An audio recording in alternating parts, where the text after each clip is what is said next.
Il est l'un des journalistes les plus connus de sa génération, notamment pour ses prises de position en faveur de la cause animale et de l'environnement.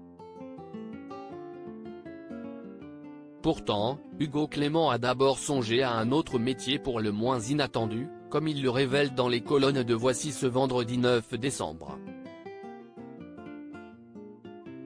Journaliste engagé, Hugo Clément ne cesse de sensibiliser aux causes animales et environnementales.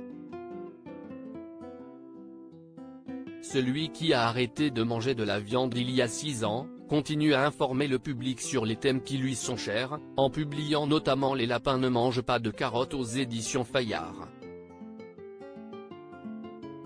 L'homme de télévision de 33 ans, aux manettes de Sur le front sur France 5, a pourtant bien failli exercer un autre métier, celui de policier.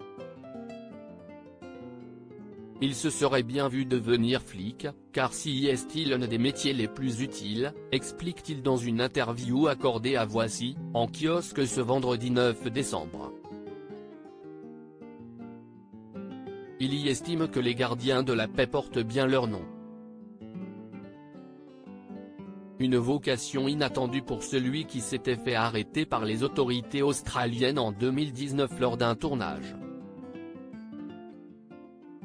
Il aurait pu devenir commissaire de police. J'ai beaucoup de respect pour les gendarmes, les policiers, les militaires, souvent mal payés et mal considérés, confie Hugo Clément, qui a bien failli ne jamais arriver à la télé. À ma sortie de Sciences Po, j'ai voulu passer le concours de commissaire de police, j'étais très motivé, mais j'ai été freiné par le côté paperasse, administratif, révèle-t-il. Les téléspectateurs étaient donc à quelques feuilles de papier de passer à côté d'une des figures les plus emblématiques du petit écran actuellement et dans l'air du temps tant ces combats sont d'actualité. Sa déclaration d'amour aux forces de l'ordre, qu'il préfère nommer gardiens de la paix, n'est pas la seule révélation que l'on découvre dans les colonnes de Voici. Père avant tout. Dans l'entretien qu'il a accordé au magazine, Hugo Clément se désolidarise de certains militants écolos dont le discours est parfois trop radical. Une clarification qui permet d'adoucir son image. Ainsi, le chéri d'Alexandra Rosenfeld révèle également qu'il ne fait pas partie de ceux qui renoncent à devenir parents pour des raisons environnementales.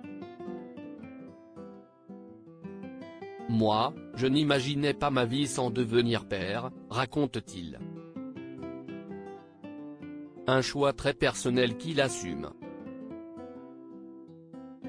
Je crois que le problème ne vient pas du fait de se reproduire, si est-il le fonctionnement normal d'une espèce, mais du fait qu'on détruit les écosystèmes dont on dépend pour survivre.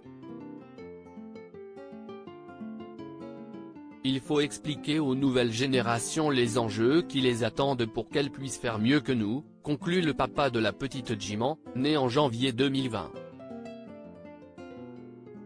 Article écrit en collaboration avec 6 Médias.